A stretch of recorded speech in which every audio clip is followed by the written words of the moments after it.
My daughter-in-law told me I was a toxic influence who didn't deserve to poison her children with my outdated values.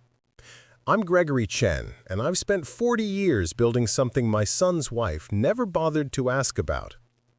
She banned me from seeing my 3 grandchildren, posted a 2,000-word Facebook essay about protecting her family from negative influences that got shared 50,000 times, and told me if I showed up at another birthday party, she'd get a restraining order. Before we jump back in, tell us where you're tuning in from. And if this story touches you, make sure you're subscribed, because tomorrow I've saved something extra special for you. What she didn't know was that the college funds she bragged about online, the ones that made her look like supermom to her mommy blogger following, weren't hers to brag about. And by the time she finished her morning coffee, all $3 million was gone. I didn't argue when she delivered her ultimatum.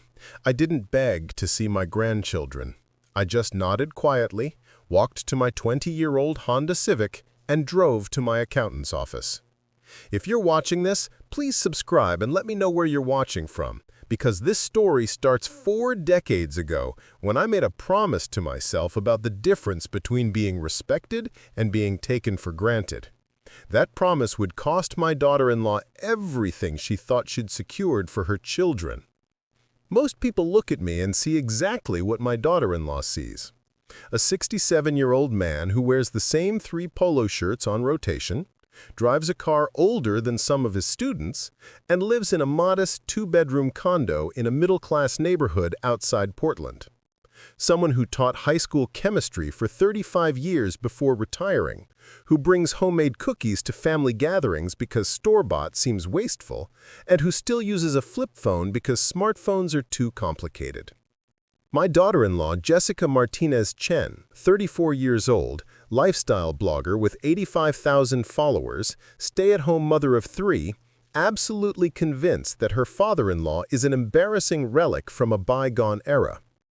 Dad Greg literally still uses checks at the grocery store, she posted last year, with a photo of me at the supermarket that she took without my permission. My kids ask why Grandpa dresses like he shops at yard sales. How do I explain generational poverty mindset to children? The comments were a mix of sympathy for her and mockery of me. One person wrote, "Old people who refuse to adapt are the worst. At least he's not your financial responsibility." Jessica screenshotted the most vicious comments and sent them to my son with laughing emojis. "Even Dad's students probably made fun of him," she wrote. My son, Marcus, never defended me. The first sign I was losing access to my grandchildren happened 8 months ago. Jessica started suggesting that maybe the kids didn't need to visit Grandpa Greg every weekend anymore. They're getting older. They have activities, soccer practice, piano lessons, play dates with kids whose parents are more aligned with our values. More aligned with our values. That phrase stuck with me like a splinter. The second sign came when she started a blog series called Setting Boundaries with Toxic Family Members. She never used my name, but the details were unmistakable. An older relative who undermines parenting decisions, who grew up in a different era and doesn't understand modern child psychology, who makes the children feel guilty for having nice things. The comment section turned into a support group for people dealing with difficult in-laws. My crime? I'd told my 10-year-old grandson Lucas that he should finish his dinner before getting dessert. Jessica wrote 1,500 words about how this represented food shaming and body policing that could lead to eating disorders. I'd suggested my 8-year-old granddaughter Maya might enjoy reading books instead of watching iPad videos for 4 hours straight. This became a post about how older generations don't understand that screen time isn't the enemy and that digital literacy is crucial for future success. I'd given my 6-year-old grandson, Ethan, a piggy bank and told him we could save his birthday money together. Jessica devoted an entire blog post to toxic capitalism being taught to children and how teaching kids to hoard money instead of understanding abundance mentality creates scarcity mindset. What Jessica doesn't know is that I've been reading every single blog post for months. Watching her describe her children's college funds that Grandpa Greg contributed to, which was very nice of him given his limited teacher's pension, the $50,000 she claimed I'd put aside for each child over the years, money she referenced constantly as proof that even difficult family members can contribute positively if properly managed. Dad Greg doesn't really get modern parenting, but at least he understands the importance of education funding, she told her followers. We've taught him that this is how he can show love without interfering. She had no idea what those college funds actually contained or where they came from. But the breaking point wasn't the blog posts, or the public humiliation, or even the subtle campaign to minimize my time with my grandchildren. It was what happened 6 weeks ago when Jessica and Marcus came to my condo for what they called a family meeting. They sat on my worn couch, Jessica clutching her phone like a weapon, Marcus looking uncomfortable but silent. "Greg, we need to talk about boundaries," Jessica began. She'd prepared notes. I could see them on her phone screen, bullet points about healthy family dynamics and respecting parental authority. "The kids have been coming home from your place with some concerning attitudes. Lucas asked why we ordered DoorDash so much when cooking is cheaper. Maya said you told her that being bored is okay and she doesn't need constant entertainment. And Ethan apparently thinks we should turn off lights when we leave rooms to save electricity. These Depression-era mentalities aren't appropriate for children being raised in 2025. Depression-era mentalities? I was born in 1958, 2 decades after the Depression ended, but facts weren't Jessica's strong suit. "I'm teaching them to be mindful," I said quietly. "You're teaching them to judge their parents," Jessica snapped. "You're teaching them that our lifestyle is wrong, that we're wasteful, that we're not good enough." Marcus finally spoke up, but not to defend me. "Dad, maybe you could just focus on fun stuff with the kids. Games, movies, treats. Leave the life lessons to us." Leave the life lessons to them? The parents who couldn't get through a family dinner without checking their phones every 3 minutes? "I see," I said. Jessica leaned forward. "Actually, Greg, we've been discussing this, and we think it's best if we take a break from regular visits. The kids can see you at major holidays, supervised, but the weekly overnight stays need to stop." Supervised visits with my own grandchildren? For how long? "However long it takes for you to understand that you don't get to interfere, undermine us in our children's lives." Marcus wouldn't meet my eyes. "And Greg," Jessica added, "we're going to need you to sign some paperwork about the college funds." "What kind of paperwork?" "Just transferring them into an educational trust that we control, for legal purposes. You'll still be listed as the contributor, obviously. We're not trying to take credit for your generosity." She smiled like she was doing me a favor. "You want me to sign over control of the college funds? It's just a formality. The money's for the kids either way. This way, Marcus and I can manage it properly, make sure it's invested correctly. You don't really understand these things, and we don't want you to worry about it." Don't want me to worry about managing money I supposedly contributed. What if I say no? Jessica's smile disappeared. "Then we'll have to reconsider whether holiday visits are appropriate either. You don't get to use money as leverage to maintain access to our children. That's financial manipulation, and I won't expose my kids to that kind of toxicity." Financial manipulation. Using college funds I supposedly give as leverage was fine when she did it, apparently. "I'll need to think about this." "There's nothing to think about," Jessica said, standing up. "Either you respect our boundaries and sign the papers, or you don't see the kids at all. Your choice, Greg. Make it fast." They left me sitting in my condo with an ultimatum and a deadline. I waited until I heard Marcus's Tesla pull out of the parking lot.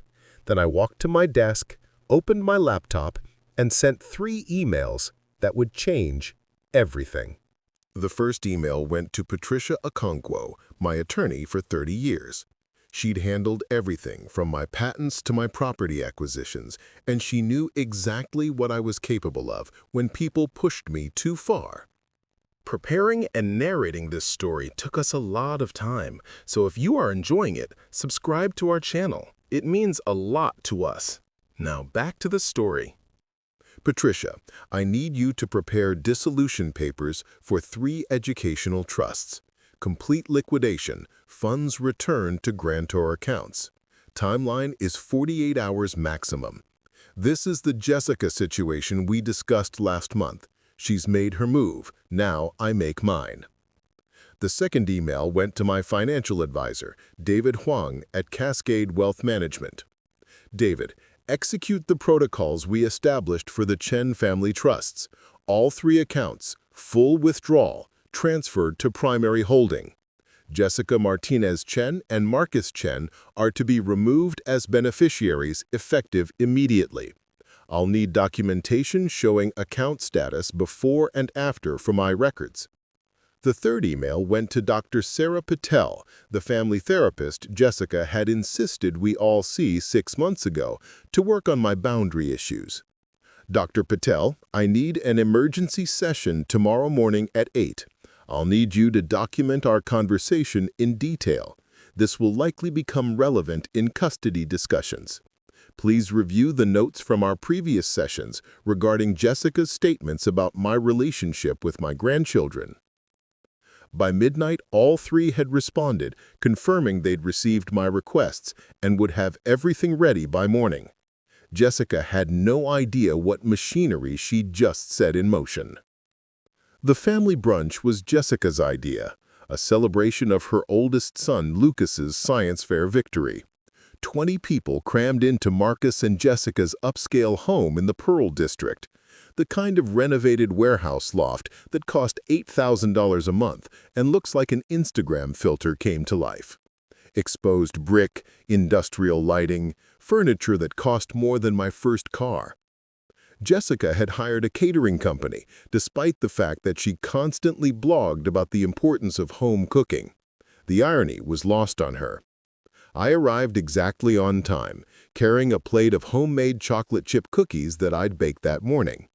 Lucas's favorites, the recipe I'd perfected over 10 years of Sunday visits that were apparently now too toxic to continue. "Greg, you made it," Jessica said, her voice tight with false enthusiasm. She took the plate of cookies and immediately set them on a side table, away from the catered spread. "How thoughtful! These are probably fine, but we have nut allergies to consider." There were no nut allergies in the family. She just didn't want my homemade cookies competing with her expensive caterer. Marcus appeared at her elbow, wearing a tech startup hoodie that probably cost $400. "Dad, glad you could come. Did you think about what we discussed, the paperwork?" "I brought it," Jessica said quickly, pulling a folder from her designer bag.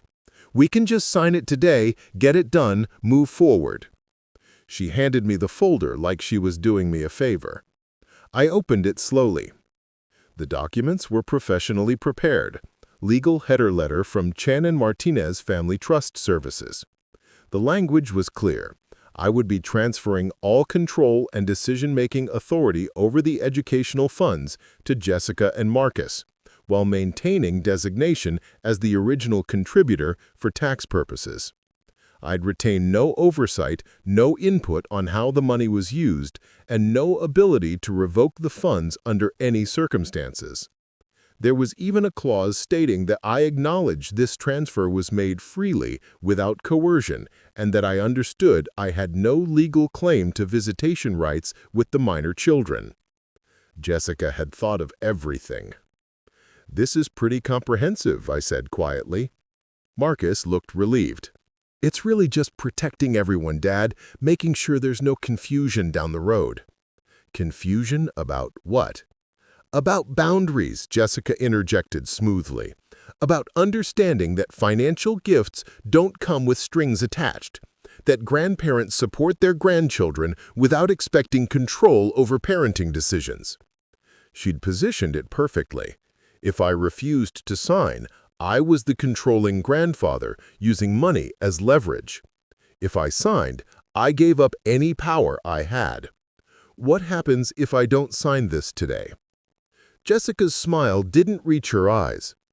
then I think we need to have a serious conversation about whether you're ready to respect our family structure. Marcus, maybe you should explain to your father what we discussed." Marcus shifted uncomfortably. "Dad, Jessica and I have been talking to Dr. Patel.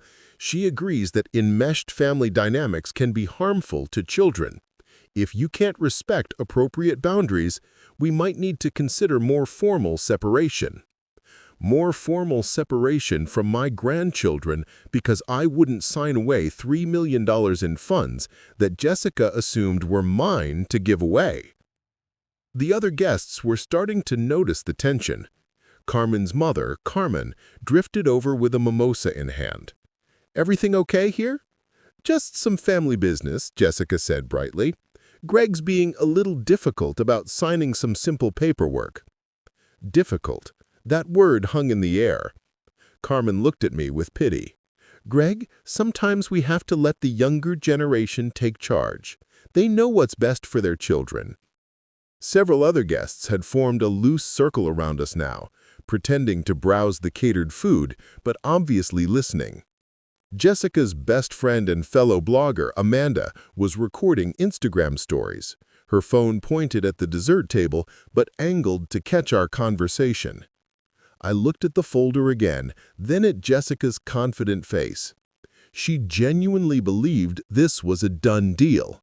She'd backed me into a corner in front of witnesses, made it socially impossible to refuse without looking petty and controlling.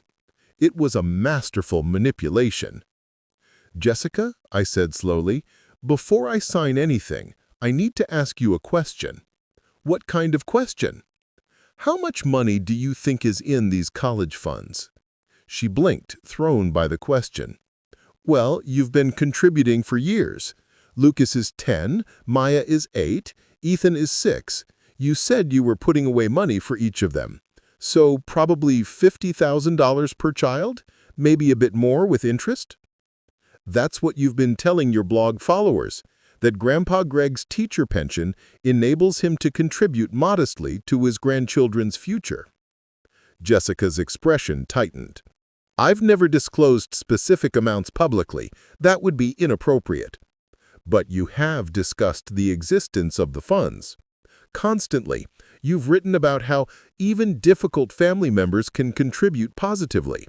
How you've channeled my involvement into financial support because that's safer than allowing me unsupervised access to the children." Amanda's phone was definitely pointed at us now. Other guests had stopped pretending to be doing anything else. Carmen put down her mimosa. "Greg, what are you getting at?"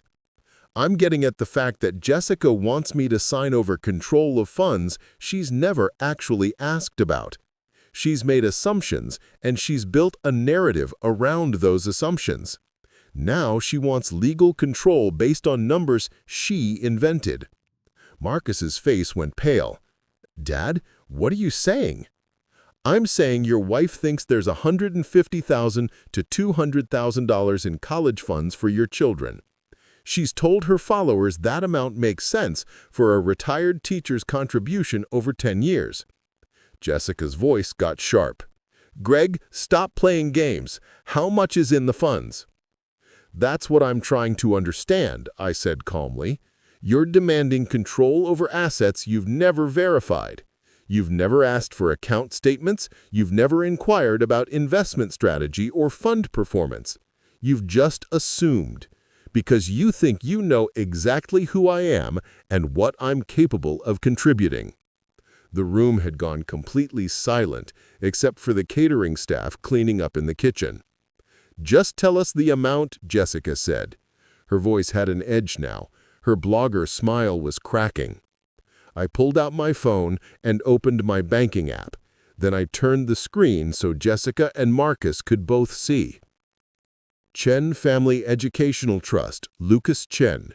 Current balance as of this morning, $1,847,293. Jessica's mouth opened, but no sound came out. Marcus grabbed the phone from me, staring at the screen like it was in a foreign language. Chen Family Educational Trust, Maya Chen. Current balance, $1,654,118. Chen Family Educational Trust, Ethan Chen, current balance $1,489,627. Total assets across 3 educational trusts, $4,991,038. Jessica sat down hard on her $3,000 designer couch. That's not possible. Which part isn't possible? That I have money, or that I've been putting it aside for my grandchildren since they were born? Marcus was scrolling through the account details on my phone, his face growing whiter with each swipe. Dad, this says the first deposit into Lucas's account was $250. Carmen grabbed Jessica's arm. Greg, you're punishing the children for their mother's mistakes. Am I? Or am I protecting assets from someone who publicly mocked me for months while planning to take legal control of funds she never earned? Marcus finally found his voice, and it came out strangled. Dad, those kids are counting on that money for college. Are they? Because from what Jessica's written on her blog, they're counting on full-ride scholarships based on their exceptional talents that she's cultivating. She's posted extensively about how public school isn't rigorous enough, how she's invested in private tutors, specialized programs, competition teams. Where's that money coming from, Marcus? He didn't answer. I continued. Your mortgage on this loft is $7,200 a month. Jessica's Range Rover lease is $1,400. Lucas's travel soccer team costs $8,000 per season. Maya's piano teacher charges $200 per lesson, twice weekly. Ethan's Mandarin immersion program is $2,500 monthly. Private health insurance for a family of 5, another $2,800. Where's it all coming from? Marcus works in tech sales, makes good money, but not that good. Marcus looked at Jessica. We manage. You manage because I've been depositing $5,000 monthly into your joint account for the past 8 years, I said. Direct transfer, first of every month. You thought it was Marcus's annual bonus being distributed monthly for tax purposes? Jessica's face went from red to white. That's not true. Check your bank statements, I said. Source account for those transfers is Chen Holdings, LLC. That's my personal investment company. I've been subsidizing your lifestyle since Lucas was 2 years old because I wanted my grandchildren to have stability and opportunities. Amanda's phone was definitely capturing all of this. Her live stream viewer count had to be climbing into the thousands. Jessica grabbed her own phone and started frantically scrolling through banking apps. Marcus did the same, his hands shaking. Oh my God, he whispered. Dad, I didn't know what you thought, Marcus. You never asked. You just accepted that money appeared in your account and let your wife trash me publicly while living on funds I provided. Carmen tried again. Greg, even if all this is true, you can't just abandon your grandchildren. I'm not abandoning anyone. I'm removing financial support from people who banned me from seeing my grandchildren unless supervised, who demanded I sign away legal control of assets they never earned, and who spent months publicly humiliating me while spending my money. Jessica looked up from her phone, tears streaming down her face.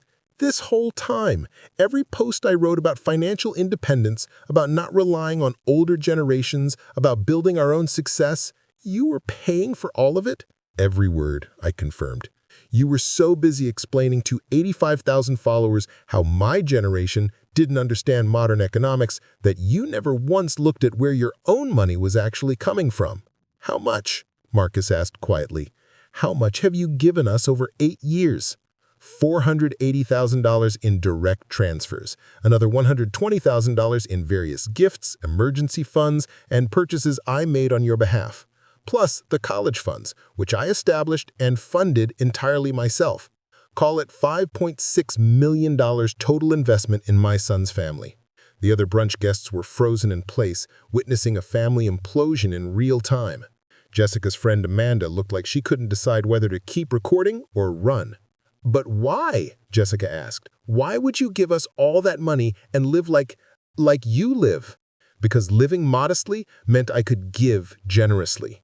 Because driving an old car and shopping at discount stores meant I had hundreds of thousands to invest in my grandchildren's futures. Because I didn't need a fancy loft or designer bags to feel successful. I needed to know my family was secure.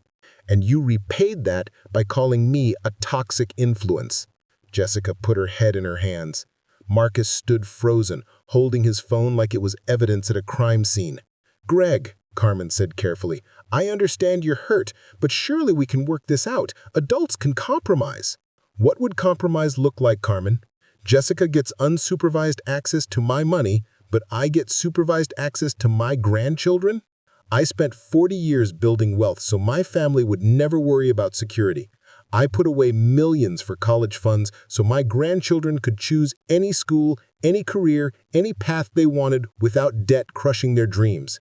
And in return, I asked only to spend time with them, to teach them things, to be their grandfather." Jessica called that toxic. She wrote 10,000 words across multiple blog posts about how my outdated values were harmful to modern children. She told me that teaching my grandson to save money was traumatic capitalism, that suggesting my granddaughter read books was digital literacy shaming, that asking them to finish their dinner was body policing. The room stayed silent. Every word I said was true, and everyone there knew it. And the worst part, I continued, is that she made it all so public. She turned my relationship with my grandchildren into content. She performed her life for strangers. Do you know how many ads she runs on those blog posts about setting boundaries with toxic family members? Amanda unconsciously lowered her phone. Enough ads that she makes $3,000 monthly from that content alone. She's literally profiting from publicly destroying my reputation while I pay for her lifestyle. Jessica looked up, mascara running down her face. "I didn't know. You didn't ask. You assumed. You saw an old man in a worn-out car with a flip phone and decided you knew everything about my financial situation. You created an entire narrative about the struggling retired teacher who needed to be managed and controlled. And you convinced my son to go along with it." "Marcus," I said, turning to him, "when's the last time you asked me about my work, about my patents, about what I did every summer when school was out?" He opened his mouth, then closed it. I waited, but he had no answer. "You're 36 years old, and you've never once asked your father what he does for a living beyond teaching chemistry. You've never wondered how a high school teacher afforded to help with your college tuition, your wedding, your down payment on your first house.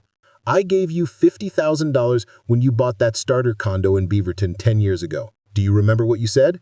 Marcus shook his head, but I could see in his eyes that he did remember. "You said, 'Thanks, Dad. I know this is probably your whole savings. I'll pay you back.' But you never asked if it was my whole savings. You just assumed. And you never paid me back because I told you to consider it a gift. That $50,000 was 2% of my liquid assets at the time. I could have given you 5 times that amount and not noticed. But you didn't know because you never asked." Carmen set down her mimosa glass. "Greg, I think everyone is in shock right now. Perhaps this conversation should continue privately." "Why privately?" "Jessica made our family conflict public. She shared intimate details about our relationship with tens of thousands of strangers. She posted photos of me without permission. She quoted private conversations. She turned my grandchildren into content for her brand. Why should the consequences be private?" Jessica stood up abruptly. I can't." She ran toward the bathroom. Several guests made motions to follow her, then hesitated, unsure of their role in this increasingly uncomfortable situation. Marcus looked at me with something between anger and desperation. "Dad, what do you want? An apology? A promise to change? What would make you restore the college funds?" "Nothing. The funds are closed. That money is back in my accounts, and it's staying there." "You can't just—" "Marcus, I absolutely can. Those were discretionary trusts that I established and funded. I was grantor, trustee, and investor. You and Jessica were never beneficiaries in the legal sense. The children were. And as trustee, I have full authority to dissolve the trusts if I determine the family circumstances no longer support their purpose. Your wife banned me from seeing those children. She removed my ability to be their grandfather in any meaningful way. Why would I continue funding their future when I'm not allowed to be part of their present? But they're innocent kids who don't understand any of this. Then you'd better explain it to them. You better sit Lucas, Maya, and Ethan down and tell them that Mommy and Daddy made Grandpa so unwelcome in their lives that he took away their college money. You'd better explain that choices have consequences. Marcus looked stricken. I can't tell them that. Why not? Because it'll make Jessica look bad? Because it'll force you to acknowledge that your wife systematically alienated me from my own grandchildren while spending my money? Because you'll have to admit you stood by and let it happen? Those are all excellent reasons to have uncomfortable conversations with your kids. Amanda had put her phone away, apparently deciding that some moments were too raw even for content. Other guests were quietly gathering their things, making apologetic exits. The party that was supposed to celebrate Lucas's science fair victory had turned into a public dismantling of Jessica's carefully constructed image. Carmen tried one more time. Greg, please, think about the children. I have thought about the children. I thought about them when I established those trusts. I thought about them when I made deposits every month for years. I thought about them when I structured the investments to maximize growth over time. I thought about them when I imagined being at their high school graduations, their college acceptances, their wedding days. I thought about them constantly. And Jessica decided I shouldn't be allowed to see them unless supervised because I told Lucas to finish his vegetables. Carmen had no response to that. Marcus looked at his father with something like understanding finally dawning. Dad, I should have defended you. Marcus moved to stand beside Jessica, finally showing some unity with his wife, though it came far too late. Dad, what would it take? What do we need to do to make this right? You can start by being honest, I said, with yourselves, with your children, and with Jessica's followers. Stop performing your life and start living it. Jessica wiped her eyes. What does that mean? It means you take down every blog post that mentioned me, every photo you posted without permission, every private family moment you monetized. It means you tell your 85,000 followers the truth about where your money came from. It means you stop using your children as content and start actually parenting them. And if I do all that? Jessica asked desperately. If I delete everything and apologize, will you restore the college funds? I looked at this woman who had spent nearly a year systematically removing me from my grandchildren's lives while cashing my checks. No. Then what's the point? The point is that some lessons cost more than others. You wanted to teach me about boundaries and modern parenting. Consider this my lesson to you about consequences and humility. Carmen stepped forward again. Greg, you're destroying this family over pride. I'm not destroying anything that wasn't already broken. Jessica destroyed our relationship months ago. She just didn't realize she was burning a bridge she was still standing on. The remaining guests were gone now, leaving just family and the catering staff, who were moving very quietly in the kitchen, clearly hearing everything. Marcus ran his hands through his hair, a gesture I recognized from his childhood when he was stressed. Dad, I can't afford this life without your help, the mortgage alone. Then sell the loft, move somewhere cheaper. I raised you in a modest home and you turned out fine. Your children will survive without living in the Pearl District. What about Lucas's soccer team, Maya's piano lessons? What about them?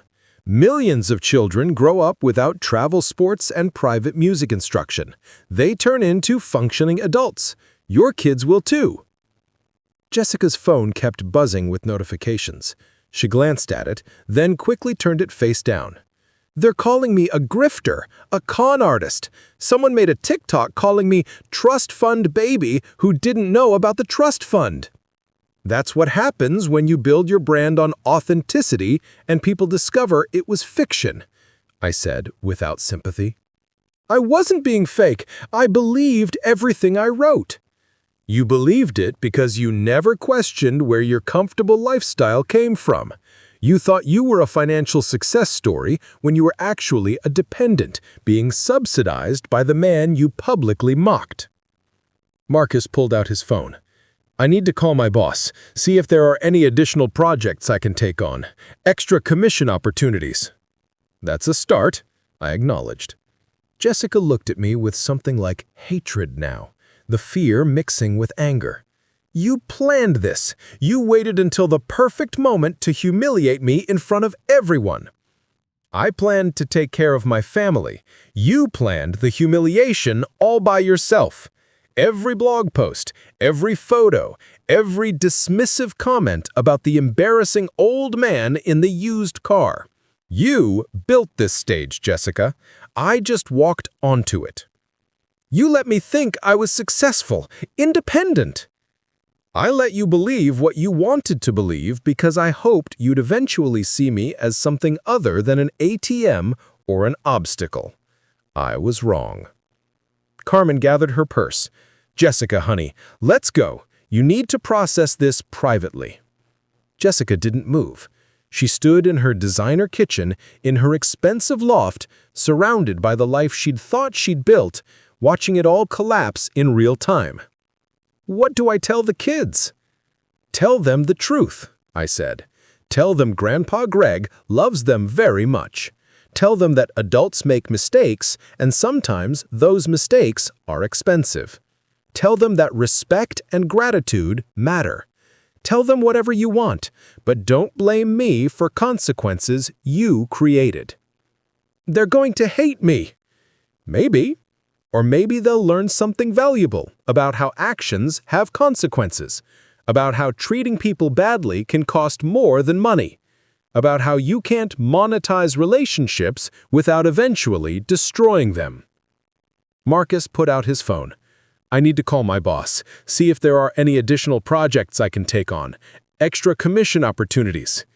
That's a start, I acknowledged. Jessica looked at me with something like hatred now, the fear mixing with anger. You planned this. You waited until the perfect moment to humiliate me in front of everyone. I planned to take care of my family. You planned the humiliation all by yourself. Every blog post, every photo, every dismissive comment about the embarrassing old man in the used car. You built this stage, Jessica. I just walked onto it. You let me think I was successful, independent. I let you believe what you wanted to believe because I hoped you'd eventually see me as something other than an ATM or an obstacle. I was wrong. Carmen gathered her purse. Jessica, honey, let's go. You need to process this privately. Jessica didn't move. She stood in her designer kitchen in her expensive loft, surrounded by the life she'd thought she'd built, watching it all collapse in real time. What do I tell the kids? Tell them the truth, I said. Tell them Grandpa Greg loves them very much. Tell them that adults make mistakes, and sometimes those mistakes are expensive. Tell them that respect and gratitude matter. Tell them whatever you want, but don't blame me for consequences you created. They're going to hate me. Maybe. Or maybe they'll learn something valuable about how actions have consequences, about how treating people badly can cost more than money, about how you can't monetize relationships without eventually destroying them. Marcus put out his phone. Dad, if you won't restore the college funds, will you at least continue the monthly deposits to our account just until we can adjust our budget? No. Dad, please, we have bills, commitments. Then honor those commitments with your own money. You're 36 years old, Marcus. It's time to actually be independent instead of performing independence while I pay the bills. Jessica started crying again. I'm going to lose everything. My followers, my credibility, my lifestyle, everything. You didn't build anything, I said quietly. That's the point. You curated and monetized and performed, but you didn't build. Now you get the chance to actually create something real, something you earn. I don't know how. Then learn. The same way I learned 40 years ago when I had nothing but a chemistry degree and a willingness to work. The same way millions of people learn every day. You're smart, Jessica. You're motivated when you want to be. You'll figure it out. But the kids will be fine. They'll have parents who work hard and make sacrifices. They'll learn what real money management looks like instead of watching funds magically appear while criticizing the person who provided them. They might actually be better off. Carmen finally managed to guide Jessica toward the door. Come on, honey, let's get you home. Jessica stopped in the doorway and turned back to look at me. I'm sorry, Greg. I really am sorry. I believe you're sorry now that it costs you something. But you weren't sorry when you were writing those blog posts. You weren't sorry when you banned me from seeing my grandchildren. You weren't sorry when you tried to manipulate me into signing away the college funds. You're sorry because you got caught and exposed. That's not the same thing as actual remorse. She left without another word, Carmen supporting her as they walked to the elevator. Marcus lingered behind, looking around his loft like he was seeing it clearly for the first time. I really didn't know, Dad, about any of it. I know. I should have known. I should have asked questions. Yes, you should have. Can I fix this? That depends on what you're trying to fix. If you're trying to fix your relationship with me, that starts with standing up to your wife when she's wrong, with defending me to your children, with acknowledging that I deserve respect regardless of how much money I have. If you're trying to fix your financial situation, that starts with honest budgeting and realistic lifestyle adjustments. Both are going to be uncomfortable. And the college funds, there's really no way? Marcus, stop. The answer is no. The trusts are dissolved. That money is back in my accounts. What I do with it in the future depends on whether I'm ever allowed to actually be a grandfather to those kids again. Real access, not supervised visits where I'm treated like a dangerous influence. But even if that happens, I'll never give Jessica control over a single dollar of my money again. He nodded slowly. That's fair.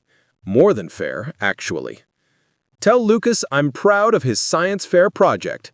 Tell Maya I hope she continues to love reading. Tell Ethan his piggy. Up next, you've got 2 more standout stories right on your screen. If this one hit the mark, you won't want to pass these up. Just click and check them out. And don't forget to subscribe and turn on the notification bell so you don't miss any upload from us.